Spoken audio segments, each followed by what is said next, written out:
aha ndi ku mupaka uhuza ibihugu bitatu igihugu cy'u Burundi, igihugu ca Kongo n'igihugu cy'u Rwanda.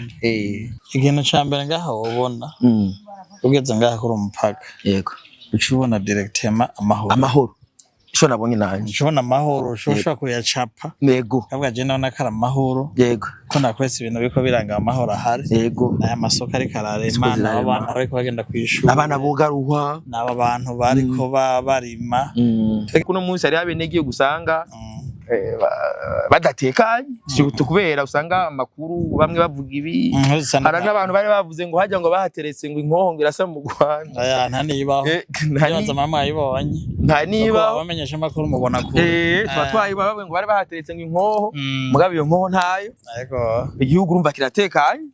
Rero umutekano mu bumwe bwacu gusa. Yego.